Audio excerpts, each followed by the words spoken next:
एक बार पुनः हम लोग आ गए हैं अपने लेक्चर एंड टॉपिक को आगे बढ़ाने के लिए।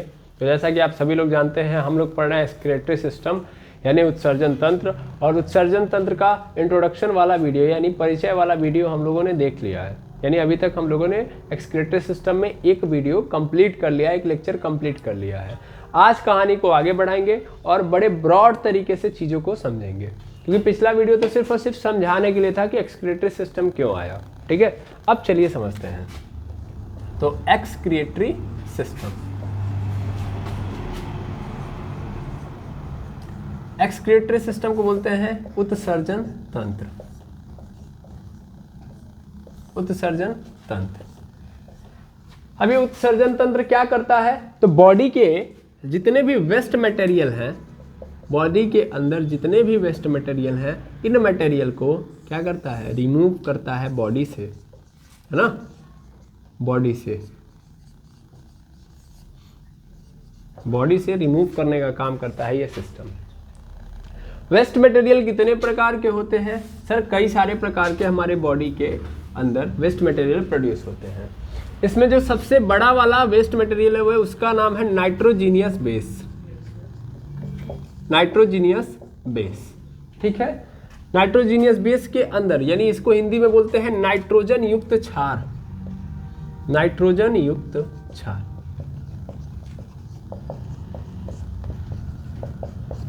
इसके अंदर आता है यूरिक एसिड, एरिया कह रहा हूं, यूरिया, इसके अलावा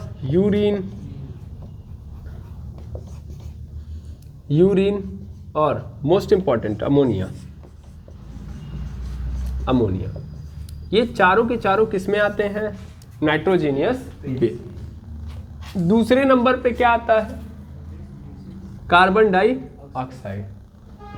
तीसरे नंबर पे, अच्छा हाँ, मैं समझ पा रहा हूँ आपका जो प्रश्न है वो मैं समझ पा रहा हूँ। आपके मन में चल रहा है कि ये बेस है और यहाँ पे क्या आ चुका है? Acid. Very good. Nitrogenous base के अंदर एसिड कहाँ से आ सकता है? हम बोल रहे हैं कि क्षार है और अंदर क्या है? अम्ल है। समझ पा रहे हैं? तो आखिर ऐसा क्यों? ऐसा इसलिए है क्योंकि हमारे बॉडी के अंदर ये सब बनते हैं। वो समझ पा रहे हैं?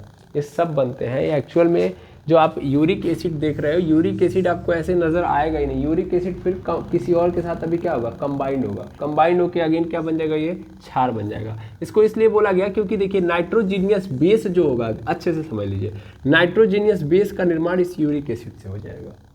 समझ पा रहे हैं? यानी ये यूरिक एसिड कुछ देर बाद किस में कन्वर्ट हो जाएगा? नाइट्रोजीनियस बेस में। इसलिए इसको हम क्या बोल रहे हैं? बेस। यानी बेस के अंदर हमने इसको इंक्लूड करके रखा है। बाकी मैकेनिज्म में मैं आपको अच्छे से समझा दूंगा, तो पेशेंस रखिएगा। लेकिन आपने जो क्वेश्चन किया वो इंपॉर्टेंट है, थोड़ा सा ध्यान रखिएगा कि एसिड के बेस के अंदर एसिड कहाँ से आ गया, है ना। तो अभी मैं तत्काल में नहीं बताऊंगा, आगे बता दूंगा, लेकिन मुझे अच्छा लगा कि आप इस पर नोटिस कर रहे हैं। वेस्ट मटेरियल, दूसरा क्या हो गया? Carbon dioxide. तीसरे नंबर पे स्वेट एंड, इसके स्वेट में से क्या निकलता है भैया? मतलब पसीने के रास्ते क्या निकलता है? वाटर निकलता है। एक्सेस ऑफ वाटर, बहुत ज़्यादा मात्रा में जब पानी हो जाता है तो वो शरीर के थ्रू बाहर निकलता है। और इसके साथ एक्सेस ऑफ आयंस हमारे बॉडी के अंदर, जैसे कि सोडियम आयन, मैंने बोला था नमक खाते हो तो नमक खाओगे तो बॉडी के अंदर जाएगा और नमक टूट जाएगा Na+Cl- में टूट जाएगा। अब ये Na+Cl- में टूट गया तो ये क्या है? आयन कहलाएगा। और यही आयन जब ज़्यादा हो जाएगा तो हमारे, देखिए कोई भी चीज़ इस दुनिया के अंदर अगर अपनी आवश्यकता से ज़्यादा हो जाए, यानी लिमिट जितनी है उससे ज़्यादा हो जाए, तो हानि पहुंचाने लगती है। जब तक लिमिटेड है, मतलब जितनी उसकी आवश्यकता अगर उतनी ही हो तो वो हमारे लिए फायदेमंद है। जैसे आप ही हैं, आपके क्या बोलते हैं, रिश्तेदारी में आप देखेंगे, अपने रिलेशंस के अंदर देखेंगे तो आप किसी रिश्तेदार के वहाँ जाएंगे तो क्या कहता है कि आप आते नहीं हैं। मतलब बहुत दिन बाद जाएंगे तो आप, वो क्या कहता है? आते नहीं है। और कई बार शिकायत करता है कि आते रहिए, जब जाएंगे तब। समझ में आ रहा है? एक बार जब पहुंचेंगे तो कहेगा कि आप आते रहिए, आप आते क्यों नहीं हैं? और उस दिन बड़ा रिस्पेक्ट करेगा बेचारा। लेकिन आपने उसकी बात को अगर सीरियस ले लिया और रेगुलर जाना स्टार्ट कर दिया, समझ पा रहे हैं? तो अगली बार वो गलती से भी नहीं कहेगा कि आते क्यों नहीं है। मन में चल रहा होगा कि जाते क्यों नहीं है। ठीक, तो वही चीज़ है, आवश्यकता से अधिक कोई भी चीज़ हो जाए, अगर अपना प्रेजेंस दिखाने लगे तो वो क्या हो जाएगी हमारे लिए खतरनाक। क्लियर है? यही कारण है कि ये Na और Cl आयन जो है एक्चुअल में बड़ा काम करते हैं। आपको याद होगा कि Na+ आयन का ही यूज करते हैं हम लोग SA नोड के लिए। SA नोड के इलेक्ट्रिसिटी जनरेट करता है हार्ट के अंदर, वो इलेक्ट्रिक करंट पैदा कैसे होता है? इसी आयन के कारण होता है। तो ये हमारे लिए फायदेमंद है, लेकिन बहुत ज़्यादा हो गया तो दिक्कत क्रिएट करेगा। उस दिक्कत को ना क्रिएट कर पाए वो दिक्कत, इसलिए हमको क्या करना पड़ेगा? हटाना पड़ेगा। तो ये भी एक प्रकार से क्या बन जाता है? वेस्ट बन जाता है। जैसे आप कोई भी चीज़ आवश्यकता से अधिक है, इसका मतलब वेस्टेज है, वो है कि नहीं है? वेस्ट बन जाती है। अच्छा, इसके अलावा और क्या है? तो इसके अलावा हम लोगों ने देखा था क्रिएटिनाइन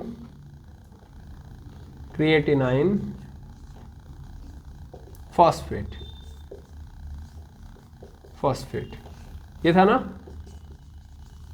ये एक्चुअल में कब पैदा होगा? जब मसल्स और बोन्स ये जब ब्रेक होते हैं, यानी मसल्स और बोन्स में पाए जाते हैं, ब्रेक नहीं, मतलब मसल्स और बोन में पाया जाता है क्रिएटिनिन। क्या पाया जाता है? क्रिएटिनिन। और क्रिएटिनिन जो पाया जाता है वो क्रिएटिनिन ब्रेक होता है क्रिएटिनिन फॉस्फेट में। मतलब इन्हीं से मिलकर ऐसे समझ लो कि मसल्स और बोन का निर्माण हुआ है।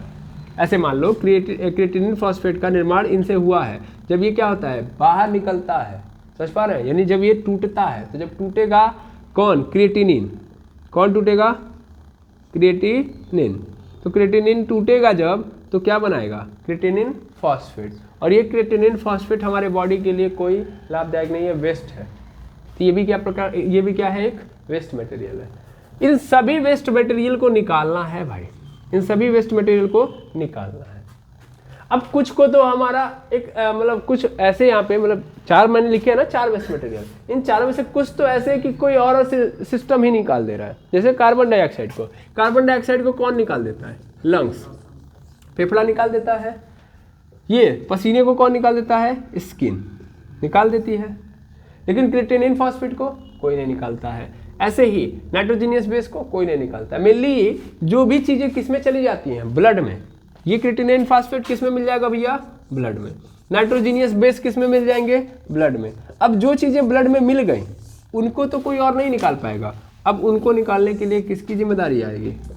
निकालने के लिए जिम्मेदारी दी गई है किडनी को। किडनी निकालेगा। समझ पा रहे हैं? तो क्रिएटिनिन फॉस्फेट ब्लड में मिल गया, ये सभी के सभी बेसेस मिल गए ब्लड के अंदर, और ब्लड के अंदर से ये निकालने की जिम्मेदारी किसी और सिस्टम के पास नहीं है। देखिए एक्चुअल में रेस्पिरेटरी सिस्टम, एक सेकंड रुक जाएंगे। रेस्पिरेटरी सिस्टम है ना, रेस्पिरेटरी सिस्टम, तो रेस्पिरेटरी सिस्टम का काम था ऑक्सीजन को पहुंचाना। तो ऑक्सीजन जब गया अंदर तो उधर से कार्बन डाइऑक्साइड उसके रिजल्ट में मिला, और उस कार्बन डाइऑक्साइड को भी तब वही बेचारा क्या कर देता है? बाहर निकाल देता है। ऑक्सीजन को लेके जाता है, लेकिन देखता है कि उधर से कार्बन डाइऑक्साइड भी आ रहा है। अब उसके लिए कोई अलग क्यों काम करे? मैं ही कर देता हूँ, एक काम करता हूँ। तो रेस्पिरेटरी सिस्टम में जो लंग्स होता है वही सब खेल लेता है। यानी रेस्पिरेटरी सिस्टम से ही कार्बन डाइऑक्साइड निकल गया। ना ऐसे समझो, हमारी बॉडी के अंदर कितने वेस्ट मटेरियल बने? 4। इन चारों को मुझे क्या करना है? निकालना है। और निकालने का काम ही क्या कहलाता है? एक्सक्रिएशन। क्यों? अगर नहीं निकाला तो फिर हमारी पूरी बॉडी को क्या कर देंगे? इम्प्योर कर देंगे, अशुद्ध कर देंगे, जिससे हमारे पास एनर्जी का ट्रांसपोर्टेशन नहीं हो पाएगा। अब एक बात बताओ, बॉडी के अंदर कार्बन डाइऑक्साइड अगर मैं छोड़ दिया, नहीं बाहर निकाला, तो कार्बन डाइऑक्साइड की संख्या भर जाएगी, तो ऑक्सीजन के आने की जगह बचेगी? ऑक्सीजन आएगा ही नहीं। और ऑक्सीजन नहीं आएगा तो सीधी बात है, ग्लूकोज बनेगा, ग्लूकोज टूटेगा नहीं, तो एटीपी बनेगा नहीं, सेल को एनर्जी मिलेगी नहीं। और सेल को एनर्जी नहीं मिली तो बॉडी चलेगी? तो बॉडी चलेगी ही नहीं, खत्म। समझ पा रहे ना? तो इसलिए कार्बन डाइऑक्साइड हमारे लिए नुकसानदायक है कि नहीं है? इसको बॉडी से बाहर निकालना है। कौन निकालेगा? लंग्स। इसीलिए निकाल रहा हूँ मैं। समझ रहा? Excess of water, excess of ion, आवश्यकता से अधिक आयन हो चुके हैं, आवश्यकता से अधिक पानी हो चुका है। तो अधिक मात्रा में पानी, अधिक मात्रा में आयन क्या कर रहे होंगे? केमिकल रिएक्शन खेल रहे होंगे। केमिकल रिएक्शन ऐसे खेल रहे होंगे, रिएक्शन वाटर के साथ और मॉलिक्यूल जाके रिएक्ट कर रहे हैं, उल्टा सीधा उसी में क्या कर रहे हैं? कंपाउंड बना रहे हैं। और कंपाउंड बना के कहाँ बनाएंगे भैया? कहाँ रहेंगे? सब ब्लड में रहेंगे ना, ब्लड को डिस्टर्ब करेंगे। ब्लड बेचारा जा रहा है, बीच में म्यूकुल दौड़ रहे हैं। समझ पा रहे हैं? तो ब्लड की रफ्तार को भी स्लो कर रहे होंगे कि नहीं कर रहे होंगे? नहीं स्लो कर रहे हैं तो फास्ट कर दे रहे हैं। भाई आयन जब दौड़ेगा ब्लड के साथ तो और स्पीड देगा ना उसको, है ना? आयन दौड़ रहा है तो और स्पीड बढ़ा देगा, और जब बढ़ा देगा तो भाई ब्लड प्रेशर बढ़ गया, हार्ट के ऊपर प्रेशर बढ़ गया, हार्ट के ऊपर प्रेशर बढ़ गया, ब्लड प्रेशर बढ़ गया, ब्लड प्रेशर बढ़ गया तो प्रॉब्लम क्रिएट। हार्ट कब्बों को जवाब दे सकता है। तो इसलिए इनको भी निकालना जरूरी है। समझ पा रहे हैं भाई? पानी को ऐसे मत समझिए हल्का लीजिए। पानी एक ऐसा, मतलब आपको बता दूं मैं कि water is the universal solvent. Universal solvent समझ पा रहे हैं? इसको क्या बोलते हैं? Universal solvent. ये क्या मतलब बोल दिया सर आपने? भैया ये सभी सॉल्वेंट का बाप है। सॉल्वेंट मतलब जो अपने अंदर किसी चीज को घोल सके। हिंदी में तो बोलोगे अगर सॉल्वेंट को, तो सॉल्वेंट को बोलते हैं विलायक। क्या बोलते हैं? विलायक। ये एक ऐसा विलायक है जो किसी को भी घोल सकता है अपने अंदर। समझ पा रहे हैं? कौन? पानी। समझे? तो यूनिवर्सल सॉल्वेंट है भैया, इतना छोटा मोटा मत समझिए। तो कोई भी आयन वायन आएगा, कोई भी पदार्थ आएगा, वो अपने अंदर घोल लेगा। अच्छा है खराब, उससे क्या लेना देना है। तो ज्यादा पानी अगर हमारे बॉडी के अंदर रह गया तो भी दिक्कत है। समझ पा रहे ना? इसीलिए इसको भी निकाल देना जरूरी है। अब आ रहा होगा समझ में, है ना? अब आप देखते हो कि जब पसीना निकलता है तो नमकीन होता है। क्यों नमकीन होता है समझ पा रहे हैं?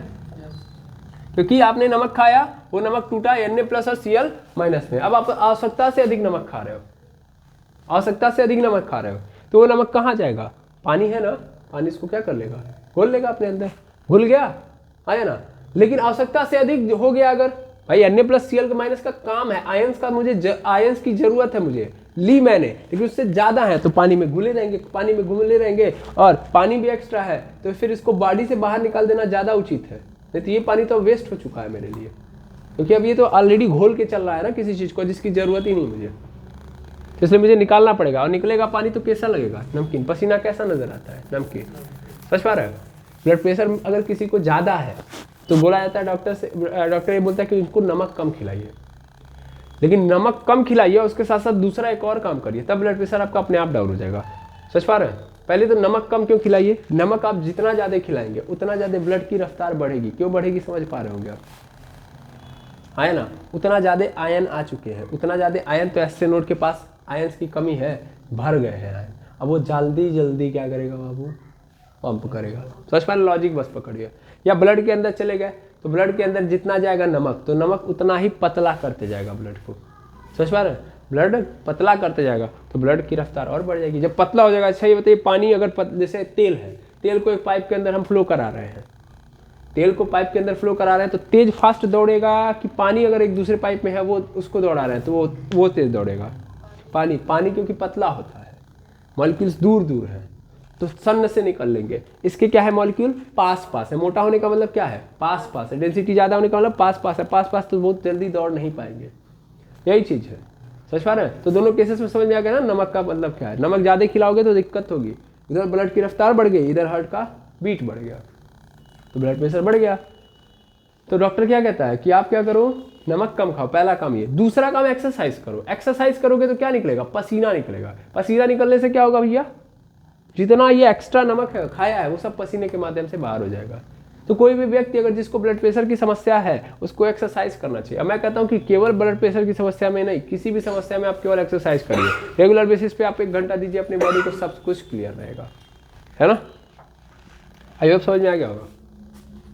ठीक है, तो ये निकल गया पसीने के माध्यम से, ये स्किन के माध्यम से निकल गया। अब स्किन में छोटे छोटे पोर्स होते हैं, बहुत छोटे छोटे महीन क्या होते हैं? छिद्र होते हैं। उन छिद्रों के रास्ते ये क्या हो जाते हैं? बाहर आ जाते हैं। समझ पा रहे हैं? एपिथेलियम टिश्यू को क्रॉस करके निकल आते हैं, बहुत छोटे छोटे होते हैं। ठीक है, तो लंग्स और स्किन ने तो 2 काम कर लिया, लेकिन बाकी 2 का निपटारा कौन करेगा? किडनी।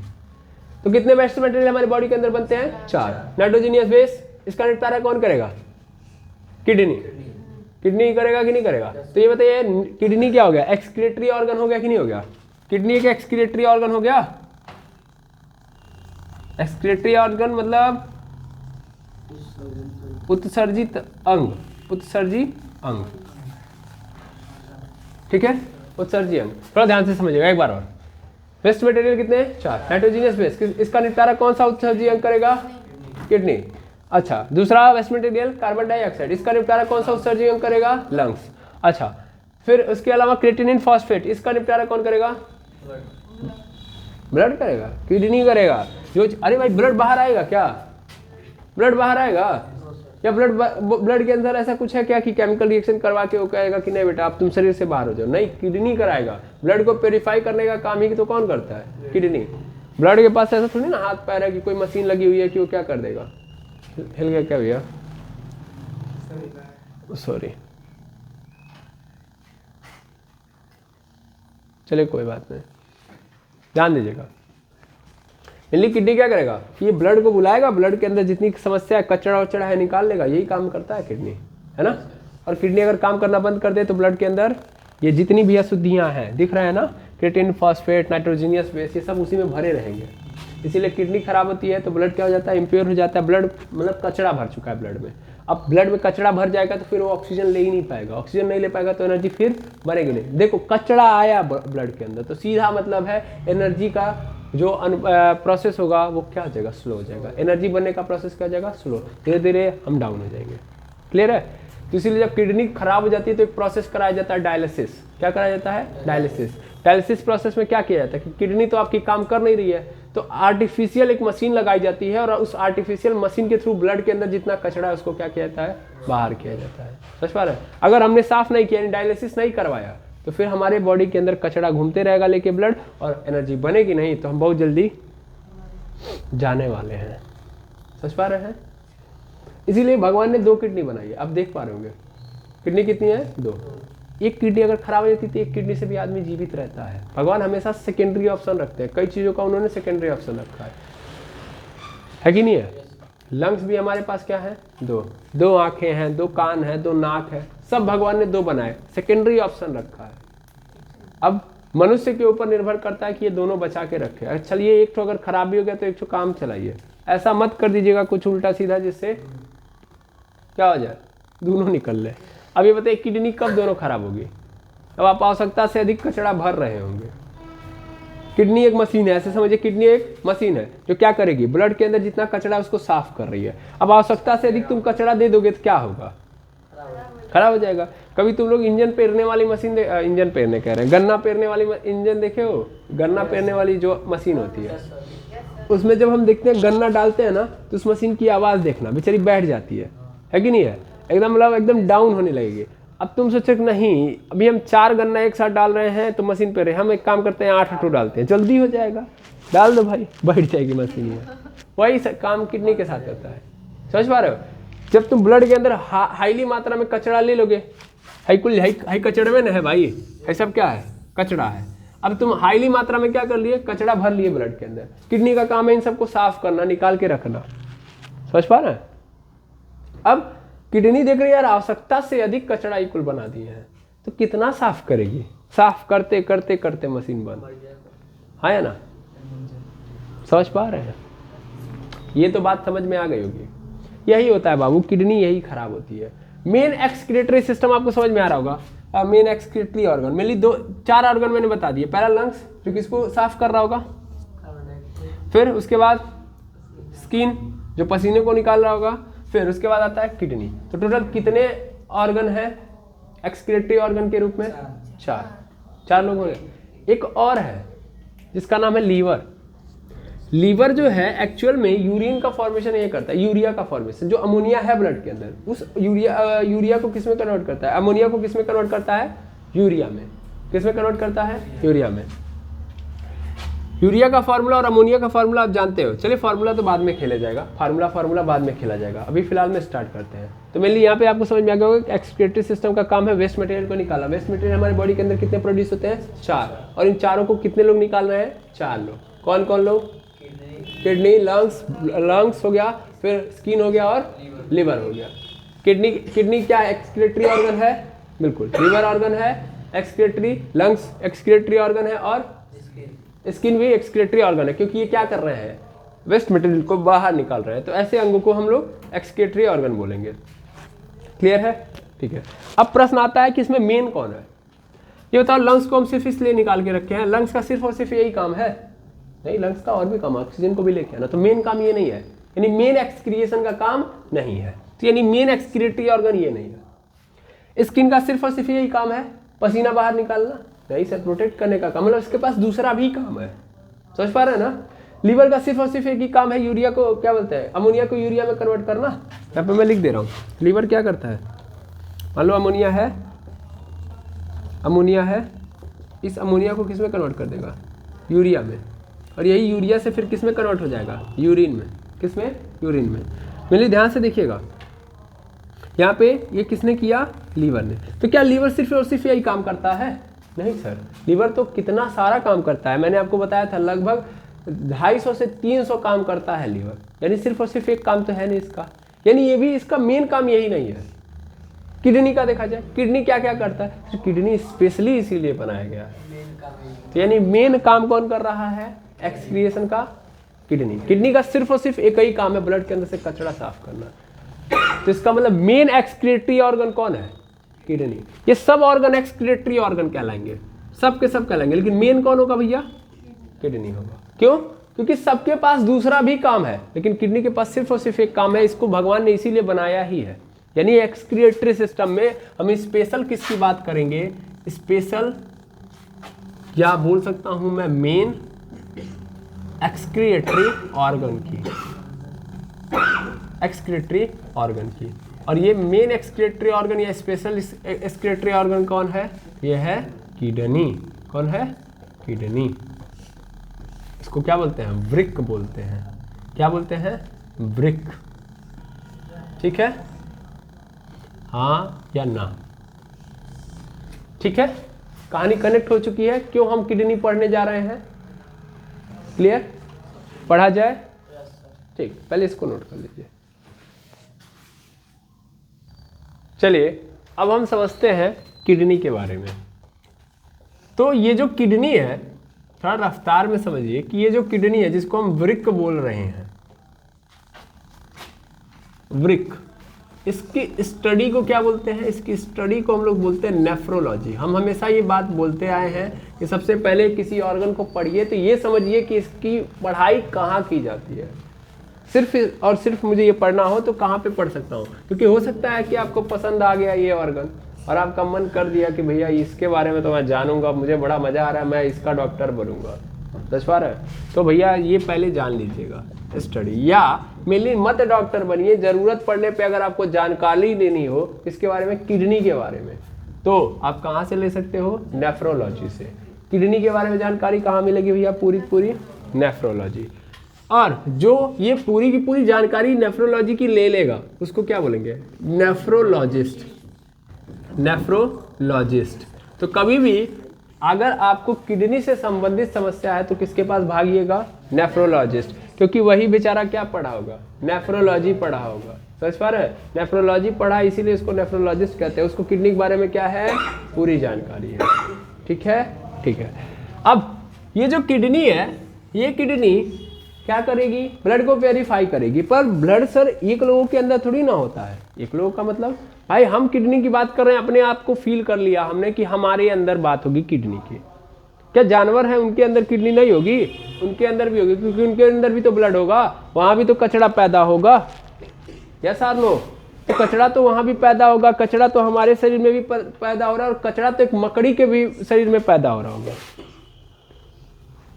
हाँ या ना। कचरा तो मछली के शरीर में भी पैदा हो रहा होगा, क्योंकि जहां ब्लड है वहां पे कचरा आएगा नहीं आएगा, और उस कचरे को खत्म करने के लिए तो किडनी पैदा हुई है। एक बार मैं किडनी का फंक्शन आपको समझा देता हूँ। मेनली किडनी दो प्रकार की होती है, मतलब दो, समझ पा रहे हैं। राजमा का दाना जानते हैं,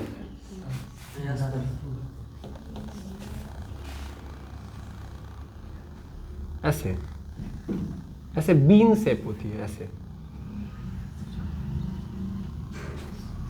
ऐसे, ठीक है। बीन शेप में किडनी आपको मिलेगी, दिखाई देगी, ठीक है। अब ये दोनों दोनों क्या है, किडनी है। ये कौन सी किडनी है बता सकते हैं, लेफ्ट किडनी है। कौन सी किडनी, लेफ्ट किडनी। एक बार मैं चाहूंगा पहले आप इसको पकड़िए, लेफ्ट किडनी है, और ये क्या है, राइट किडनी है। अब होता क्या है, अगेन हिल गया है क्या भाई, आप लोग थोड़ा सा आज ज्यादा ही मूवमेंट कर दे रहे हैं। तो राइट किडनी, लेफ्ट किडनी। अब होगा क्या कि इन किडनी के अंदर छन्नी लगी होगी। क्या लगी होगी, छन्नी। ये छन्नी, पहले मैं बता रहा हूं कि ये छन्नी एक्चुअल में कुछ और नहीं है, नेफ्रॉन है। क्या है, नेफ्रॉन। किडनी किससे बनी होती है, नेफ्रॉन से। जैसे ब्रेन किससे बना होता है, न्यूरॉन से, वैसे किडनी बनी होती है नेफ्रॉन से। ठीक, अब ये जो दिख रहा है ना, ये नेफ्रॉन है। नेफ्रॉन को ऐसे मान लो छन्नी है, ये क्या है, छन्नी। अब ये छन्नी क्या करेगी, अच्छे से देखिएगा। तो एक्चुअल में छन्नी ये करेगी कि इधर से देखिएगा ब्लड की दो पाइप आएंगे, ब्लड की दो पाइप आएंगी। आई पाइप, ऐसे भी एज्यूम कर लो 2 पाइपें आई हैं, ऐसे नहीं आती हैं लेकिन फिलहाल में मैं समझाने के लिए बस बता रहा हूँ। तो 2 पाइपें आई जिनके अंदर क्या है, ब्लड है। इसमें क्या भरा है भाई, ब्लड। मैकेनिज्म पहले समझो। तो ब्लड है, ब्लड के अंदर क्या भरा है, कचरा। ये छानने के लिए आया जा रहा है, किसके पास, किडनी के पास। किडनी क्या करेगी, किडनी जो खराब चीजें हैं उनको छान लेगी। जैसे आप क्या बोलते हैं, चाय छानते हैं तो चाय पत्ती उसमें रुक जाती है, बाकी चाय चली जाती है नीचे। चाय पत्ती नहीं पियेंगे, हाँ, तो चाय पत्ती छन्नी के अंदर रुक जाती है और बाकी चीजें बाहर। तो जो अच्छी चीजें होती है उनको ब्लड के साथ भेज देगी, और जो खराब चीजें हैं उनको निकाल लेगी, यानी छान के रख लेगी। और छानने के बाद इन खराब चीजों को क्या करेगी, 2 और पाइपें होंगी यहाँ पे, इन 2 पाइपों के रास्ते निकाल देगी। इन दोनों पाइपों को हम क्या नाम देते हैं, यूरेटर। क्या नाम देते हैं, यूरेटर। समझ पा रहे हैं, यूरेटर। क्या नाम है इनका, यूरेटर। ये दोनों के दोनों पाइप है यूरेटर। इन दोनों में क्या है, खराब वेस्ट मटेरियल है। यूरेटर के अंदर क्या है, वेस्ट मटेरियल, मूत्र वाहिका इसको बोलते हैं, ठीक है। और ये दोनों के दोनों आते हैं भाई, ध्यान से देखना कहाँ पे आएंगे, तो ये दोनों के दोनों आएंगे यूरिनरी ब्लैडर में। किस में आएंगे, यूरिनरी ब्लैडर में। ऐसे समझ लीजिए, यूरिनरी ब्लैडर में। ये क्या है, यूरिनरी ब्लैडर। यूरिनरी ब्लैडर आ गया। यूरिनरी ब्लैडर में, यूरिनरी ब्लैडर में क्या हो जाएंगे, स्टोर हो जाएंगे। क्या हो जाएंगे, स्टोर। और फिर यहाँ से क्या होगा, यूरेथ्रा होगा। यूरेथ्रा के थ्रू क्या हो जाएंगे, बाहर, ठीक है ना, पेशाब के रूप में, यूरिन के रूप में। तो ये क्या है, यूरेथ्रा, ठीक है। ये मेल का फंक्शनिंग मैं बता रहा हूँ, मेनली मेल के अंदर ये फंक्शनिंग मिलेगा। ऐसे यूरेथ्रा का पाइप आपको फीमेल में भी मिलेगा, बट वो अलग पोजीशन में होगा और मेल में अलग होगा। क्या मेरी बात समझे। ये किडनी है, किडनी किस तरीके से साफ कर रही है, समझ पा रहे हैं। ब्लड आया, ब्लड को इसने क्या कर लिया, ब्लड को पहले छाना, खराब चीजों को छान के रख लिया और अच्छी चीजों को भेज दिया मतलब यही से क्या कर देगा, ये भेज देगा ऐसे, ठीक है, भेज दिया, वापस चली गई। अलग अलग पाइपें आई होंगी, वो जब हम अंदर जाएंगे तब देखेंगे। अंदर कौन है, नेफ्रॉन। छानने का काम कौन करता है, नेफ्रॉन। नेफ्रॉन ने छान लिया।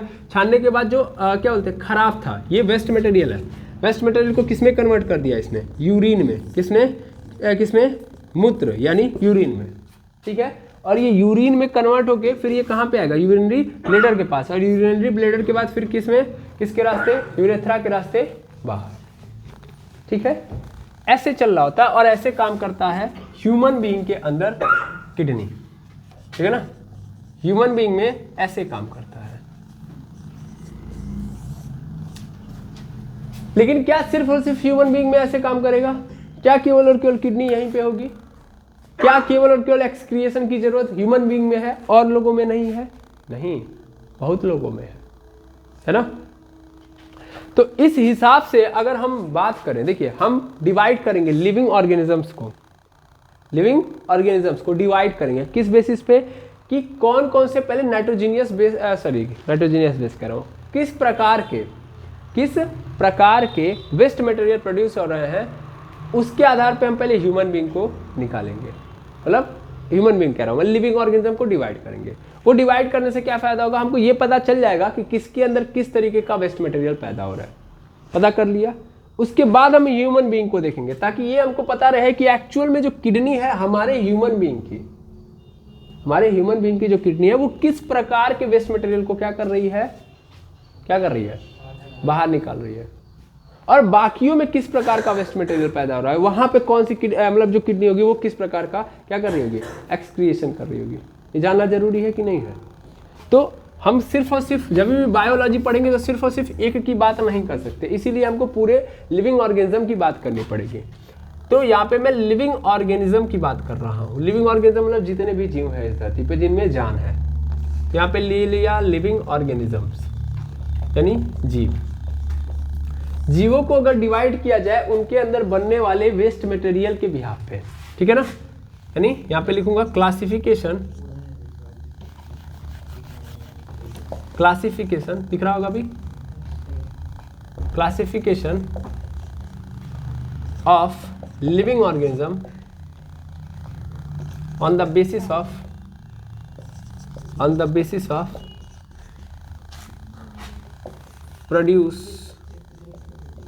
produced waste material material inside their body, inside their bodies. ये क्या लिख दिया, बड़ा लंबा चौड़ा इंग्लिश लिख दिया। मैंने लिखा है क्लासिफिकेशन कर रहा हूँ मैं, वर्गीकरण of living organism on the basis of produced waste material inside the their body, यानी उनके अंदर, उनके बॉडी के अंदर बनने वाले वेस्ट मटेरियल के बिहाफ पे, जीवों के अंदर बनने वाले वेस्ट मटेरियल। वेस्ट मटेरियल का मतलब क्या होता है? वेस्ट मटेरियल का मतलब होता है अपशिष्ट पदार्थ। अपशिष्ट पदार्थों के बनने वाले प्रकारों के अनुसार हम पूरे लिविंग ऑर्गेनिज्म को क्या कर रहे हैं, डिवाइड कर रहे हैं। मेनली कितने प्रकार के लिविंग ऑर्गेनिज्म हमको मिलेंगे? 4 प्रकार के, क्योंकि ये 4 प्रकार मतलब 4 अलग अलग प्रकार के क्या बनेंगे, वेस्ट मटेरियल। उस हिसाब से मैं पूरे लिविंग ऑर्गेनिज्म को क्या कर रहा हूँ, डिवाइड कर रहा हूँ। समझ में आ रहा है? सबसे पहले नंबर पे आएगा अमोनोटेलिक। सबसे पहले नंबर पे क्या आएगा? अमोनोटेलिक। अमोनोटेलिक क्या होता है, दिखाई दे रहा है भाई?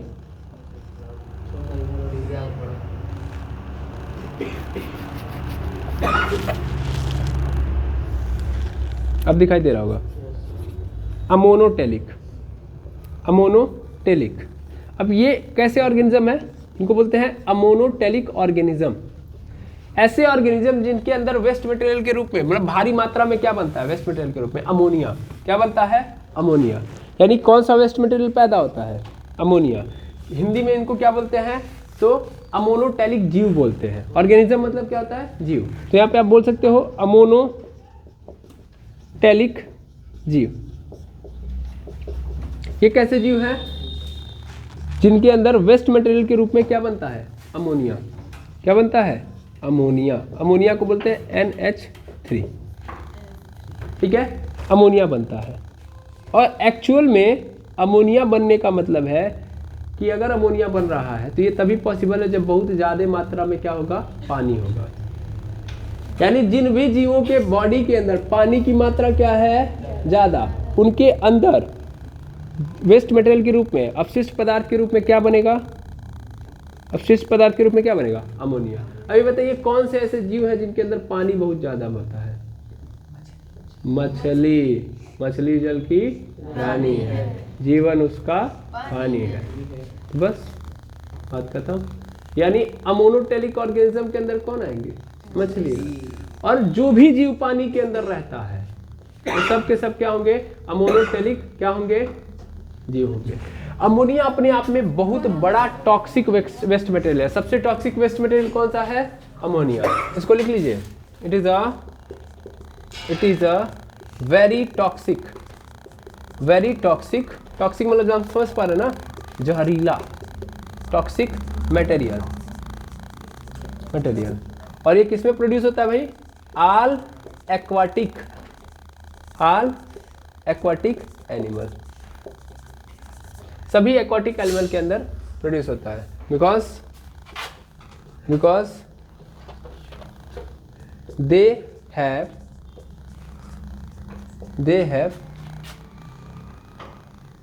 Large amount of water. क्योंकि उनमें क्या होता है? लार्ज अमाउंट में वाटर पाया जाता है उनके पास, इसीलिए वो क्या है? अमोनोटेलिक है। क्योंकि अमोनिया क्या होता है? अमोनिया क्या है? अमोनिया एक ऐसा वेस्ट मटेरियल है जो बहुत ज़्यादा पानी की उपस्थिति में पैदा होगा। क्या हिंदी लिखने की जरूरत है? अगर है तो बताइए। लिखा गया है कि it is very toxic material, यह बहुत ही जहरीला पदार्थ है। All aquatic animal, all aquatic का मतलब होता है जलीय जानवर या जीव। तो जितने भी जलीय जीव हैं, जैसे कि एग्जाम्पल में यहाँ पे लिख लीजिएगा, फिश हो गया, फिश मत लिखिएगा, फिशेस लिखिएगा। जितनी भी मछलियाँ हैं, है ना, वो सब के अंदर क्या बनता है? वेस्ट मटेरियल के रूप में अमोनिया। क्या बनता है? अमोनिया। क्लियर है? तो मोनोटेलिक ऑर्गेनिज्म। दूसरा ऑर्गेनिज्म देखेंगे हम। दूसरे ऑर्गेनिज्म का नाम है यूरियोटेलिक ऑर्गेनिज्म। देखा जाए, इसको मैं मिटाऊं तो पॉज कर दीजिए, पहले नोट कर लीजिए। चलिए, सेकेंड नंबर पे हमारे पास आता है यूरियोटेलिक। बाबू पूछे भी तो पूरा वही पूछ दिए। वो एक पेज दीजिए फटाक से। बड़ी बड़ी समस्याएं हैं और समस्याओं का निवारण क्या है? पेशेंस। क्या ही कर सकते हैं हम लोग, ध्यान देंगे बाबू। तो आता है अगले नंबर पे यूरियोटैलिक। यूरियोटैलिक याद रखिए, यूरियोटैलिक का मतलब क्या होता है भैया, एक ऐसा ऑर्गेनिज्म जिसके अंदर वेस्ट मटेरियल कौन सा पैदा हो रहा है, यूरिया। इसको क्या बोलते हैं, यूरियोटैलिक जीव। अब यूरियोटैलिक जीव किसको कहेंगे, जिसमें वेस्ट मटेरियल जो है अपशिष्ट पदार्थ के रूप में क्या पैदा हो रहा है, यूरिया। क्या पैदा हो रहा है, यूरिया। ठीक है ना। यूरिया का फॉर्मूला NH2CO NH2, ये यूरिया का फॉर्मूला है। ओके। और मेनली जानते हैं, आपको जानकर खुशी होगी कि एक्चुअल में हम ही है। वो कौन है, हम मतलब मैमल्स मतलब ह्यूमन बीइंग, जितने भी स्तनधारी हैं। ठीक है ना। स्तनधारी यानी जो अपने बच्चे को क्या कर सकते हैं, दूध पिला सकते हैं, उनको हम बोलते हैं स्तनधारी।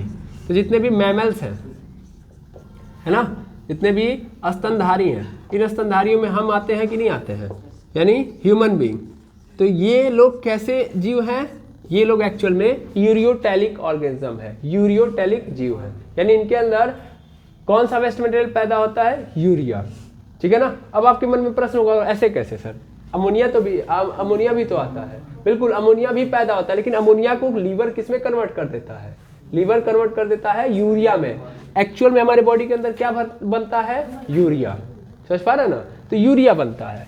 तीसरे नंबर पे आप जाओगे तो यूरिकोटैलिक क्या आता है, यूरिकोटैलिक ऑर्गेनिज्म। तीसरे नंबर के जीव जिनका नाम है यूरिकोटैलिक ऑर्गेनिज्म, यानी यूरिकोटैलिक जीव। अब ये क्या है सर, नाम में ही सब कुछ छुपा होगा। देखिए यहाँ पे क्या बोलते हैं, अमोनोटैलिक था तो अमोनिया पैदा हुआ है या ना। यहाँ पे यूरियोटैलिक था तो यूरिया पैदा हुआ है। अब पे यूरिको है तो यूरिको मतलब यूरिक एसिड। वेस्ट मटेरियल क्या है यहाँ पे, यूरिक एसिड।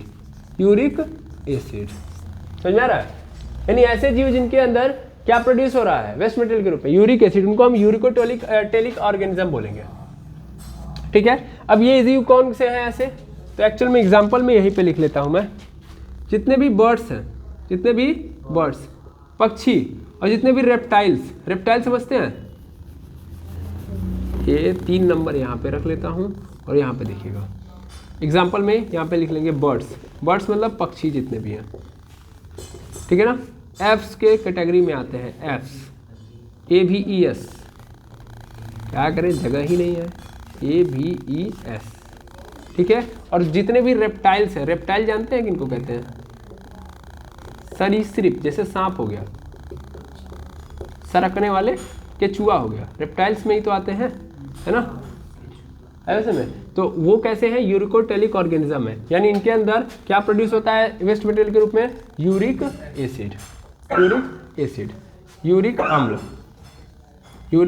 अम्ल। ठीक है, समझ में आ गया होगा। ठीक है। अब चौथे नंबर पे चले जाइए। चौथे नंबर पे है ग्वेनोटैलिक ऑर्गेनिज्म। अब ये कैसा ऑर्गेनिज्म है सर, हिंदी में बोलते हैं ग्वेनोटैलिक जीव। अब इन जीवों को क्या बोलते हैं, क्यों आखिर इनको ग्वेनोटैलिक बोलते हैं, क्योंकि इनके अंदर जो वेस्ट मटेरियल पैदा होता है वो क्या होता है, तो वो होता है ग्वेनिन। क्या होता है, ग्वेनिन। अब आप कहेंगे ये तो हमने सुना ही नहीं है। सुना है आपने, DNA पढ़ाया है हमने, DNA पढ़ाया है और RNA, अगर आपको याद हो तो, है ना, DNA और RNA। तो DNA और RNA में मैंने पढ़ाया था कि एक्चुअल में DNA जो होता है इसके अंदर, जैसे आपको वो याद होगा अगर, तो थोड़ा सा जरूर आप जानते होंगे कि नाइट्रोजीनियस बेस पाए जाते हैं। DNA किससे बना होगा, DNA एक्चुअल में, ध्यान से समझिएगा, DNA एक्चुअल में शुगर से मिलके बना है। शुगर है, नाइट्रोजीनियस बेस है, शुगर और नाइट्रोजीनियस बेस। ये जो नाइट्रोजीनियस बेस है, नाइट्रोजन युक्त क्षार, ये कितने प्रकार की आपको देखने के लिए मिलेगी, 5, A, T, C, G और U। ATCG-U। इससे क्या होता है, एडिनोसिन। T से थायमीन, क्या होता है, थायमीन। C से क्या होता है, साइटोसिन, साइटोसिन। जी से क्या होता है? ग्वानिन। क्या होता है? ग्वानिन। और यू से क्या होता है? Uracil, uracil. जो डीएनए होता है, डीएनए में कौन सा पाया जाता है? तो एक्चुअल में एटीसीजी। डीएनए में क्या पाया जाता है? एटीसीजी। और आरएनए में क्या पाया जाता है? एयूसीजी। टी हटा के यू पाया जाएगा, तो एयूसीजी। समझ में आ रहा है? ये नाइट्रोजीनियस क्या है? बेस है। जिन लोगों को नहीं पता होगा वो जाके एक बार क्या कर लें, सेल के बारे में पढ़ लें, है ना। वहां से उनको पता चल जाएगा कि सेल के अंदर जो डीएनए होता है, डीएनए किससे बना होता है? एक्चुअल में शुगर और नाइट्रोजन युक्त क्षार से बना होता है। और नाइट्रोजन युक्त क्षार टोटल कितने होंगे? 5। एडिनोसिन, थाइमिन, साइटोसिन, ग्वानिन और यूरेसिल। इसमें आप देख पा रहे होंगे ये है ग्वानिन। आयो समझ में? यही ग्वानिन इनमें अधिक मात्रा में बनता है और वेस्ट प्रोडक्ट के रूप में काम आता है। तो जो ऑर्गेनिज्म जिनके लिए ग्वानिन क्या बन जाता है? एक वेस्ट मटेरियल। कोई भी अगर आवश्यकता से अधिक बनेगा तो वेस्ट मटेरियल बन जाएगा। ये ग्वानिन भी क्या एक प्रकार से वेस्ट मटेरियल है। और अगर वेस्ट मटेरियल किसी के बॉडी के अंदर बनने लगा ग्वानिन, तो उसको हम बोलेंगे ग्वानोटैलिक ऑर्गेनिज्म। एग्जाम्पल क्या है इसका? इसका एग्जाम्पल है स्पाइडर। स्पाइडर मतलब मकड़ी। मकड़ी क्या है इसका? बेस्ट एग्जाम्पल है। समझ पा रहे हैं? और ऐसे ही और भी मिलेंगे। क्लियर है कि नहीं? तो टोटल कितने हैं? 4। सबसे पहले अमोनोटॉलिक। अमोनोटॉलिक मतलब जिनके बॉडी के अंदर वेस्ट मटेरियल के रूप में क्या बन रहा है? अमोनिया। कौन आते हैं इसके अंदर? जितने भी पानी में रहने वाले लोग, क्योंकि अमोनिया कहाँ बनता है? सबसे ज्यादा पानी वाले लोगों में, यानी जिनके बॉडी के अंदर पानी की मात्रा ज्यादा है, तो जितने भी जलीय जीव हैं।